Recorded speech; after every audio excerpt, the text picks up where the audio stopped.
Hi welcome to T simply. आज हम समझेंगे Einstein special theory of relativity, बहुत ही सरल भाषा में बिना किसी मैथमेटिक्स के। बात गैलीलियो के उस विचार की, उस आइडिया की है जिसमें उन्होंने रिलेटिव मोशन की बात कही थी। तो यहां से सारी फिजिक्स ने ये मान लिया कि हर मोशन रिलेटिव है और जितने भी यूनिफॉर्मली मूविंग फ्रेम्स हैं वो सब एक जैसे हैं, कोई खास नहीं है, कोई स्पेशल नहीं है, सब में फिजिक्स के लॉ वैलिड है। और फिजिक्स के लॉ मतलब उस वक्त तक की फिजिक्स, कोई फिजिक्स का एक्सपेरिमेंट ये नहीं बता सकता कि आप रुके हैं कि चल रहे हैं। कहने का मतलब ये हुआ। और फिजिक्स का एक्सपेरिमेंट उस समय तक फिजिक्स में और चीजें तो डेवलप नहीं हुई थी, तो सिर्फ मोशन ही एक फील्ड था जिसे हम चेक कर सकते थे और उसकी स्टडी कर सकते थे। और उसके बाद फिजिक्स में डेवलपमेंट हुआ और फिर जेम्स क्लार्क मैक्सवेल आए। उन्होंने इलेक्ट्रोमैग्नेटिज्म की बात कही और कहा जो लाइट है वो भी इलेक्ट्रोमैग्नेटिव वेव है, जो कि लाइट की स्पीड c है उससे प्रोपोगेट हो रहा है। तो लोगों के दिमाग में एक सवाल पैदा हुआ कि हर मोशन तो रिलेटिव होता है, अब जो स्पीड ऑफ लाइट है ये भी किसी का रिलेटिव होगी। और जहां वेव का प्रश्न है तो वेव जो होता है वो प्रोपोगेट होने के लिए उसे कोई मीडियम की जरूरत पड़ती है। तो उस वक्त तक साइंस जितनी डेवलप हुई थी उसमें उन्होंने ये सोचा था कि जो पूरा ब्रह्मांड है वो भरा हुआ है ईथर से, और जो लाइट है वो इस ईथर से गुजर रही है, क्योंकि उस समय तक वैक्यूम की कल्पना करना बड़ा मुश्किल था।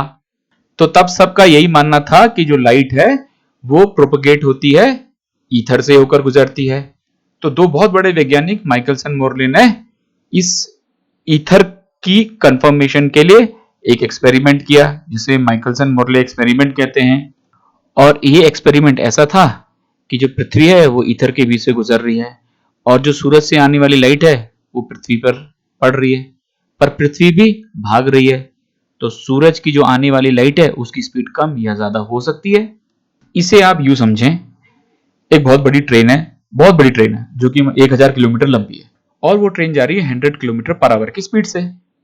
आप उस ट्रेन की छत पर आप बैठे हैं और आप भाग रहे हैं 10 किलोमीटर पर आवर की स्पीड से, तो आपकी स्पीड 110 किलोमीटर पर आवर हो जाएगी ना। आपकी स्पीड में ट्रेन की स्पीड ऐड हो जाएगी। लेकिन भाइयों बहनों, अगर आप कहीं पर बैठे हैं और आप फिजिक्स का एक्सपेरिमेंट कर रहे हैं और आपको यह पता लग जाए कि आप चल रहे हो या रुके हो, लाइट की स्पीड में डिफरेंस देखकर, तब तो मजा आ गया। तो गैलीलियो का जो रिलेटिव मोशन है वही फ्लॉप हो जाएगा, उसका कॉन्सेप्ट ही रॉन्ग हो जाएगा। क्योंकि अब आप ऐसे फ्रेम ऑफ रेफरेंस में बैठे हैं जहां आप खुद ब खुद बता सकते हो कि आप मोशन में हो।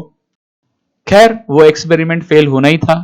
और एक बहुत बड़े मैथमेटिशियन है लॉरेंज, जो ईथर को छोड़ना नहीं चाहते थे और वो कहते थे कि जो माइकलसन मोरले एक्सपेरिमेंट का जो इंटरफेरोमीटर है उसकी जो आर्म है वो ईथर की वजह से कंप्रेस हो जाती है, इसलिए जो लेंथ है वो कॉन्ट्रैक्ट हो जाती है, इसीलिए हमें जो स्पीड है, इसलिए लाइट की स्पीड में हमें कोई परिवर्तन नजर नहीं आ रहा है।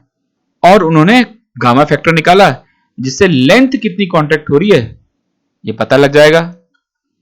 अब आप देखिए, सारे वैज्ञानिक एक गलती कर रहे थे, गैलीलियो के सिद्धांत को भी भूल गए थे कि मोशन तो रिलेटिव है।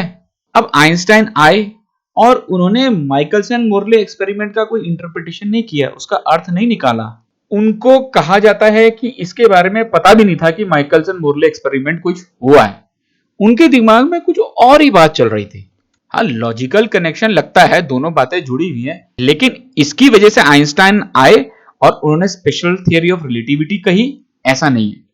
तो आइंस्टाइन जी के दिमाग में क्या चल रहा था, वो एकदम अलग ही दूसरे जोन में थे।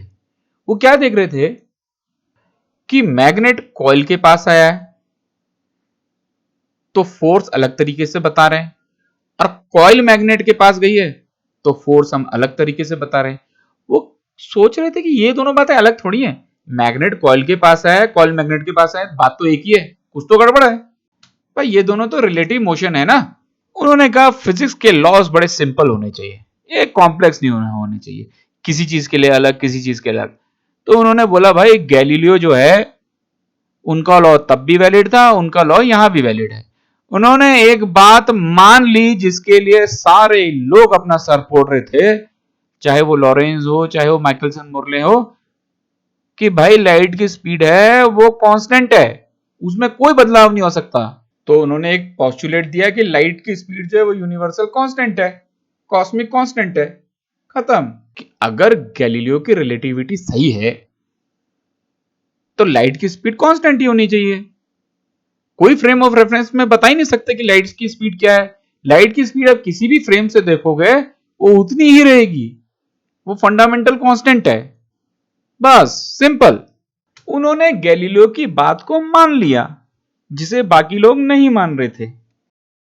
उनका paper special theory of relativity नहीं था, उन्होंने जो पेपर लिखा है वो इलेक्ट्रोडायनेमिक्स ऑफ मूविंग बॉडीज ये था। तो उन्होंने स्पेशल थियरी ऑफ रिलेटिविटी का कोई पेपर नहीं लिखा था, उन्होंने इलेक्ट्रोडायनेमिक्स ऑफ मूविंग बॉडीज लिखा था। तो उन्होंने दो बातें कही उसमें।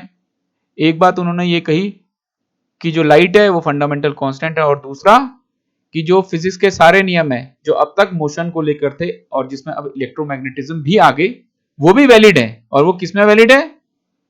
जितने भी यूनिफॉर्मली मूविंग फ्रेम्स हैं उनमें वैलिड है। अब उन्होंने इसे स्पेशल थियरी ऑफ रिलेटिविटी क्यों बोला? क्योंकि ये स्पेशल केस है कि यूनिफॉर्मली मूविंग। उसके बाद उन्होंने जनरल थियरी ऑफ रिलेटिविटी निकाली जो उसका जनरल रूप है, जो एक्सेलरेशन को इंक्लूड कर देता है। बस, I hope it is clear. Thank you.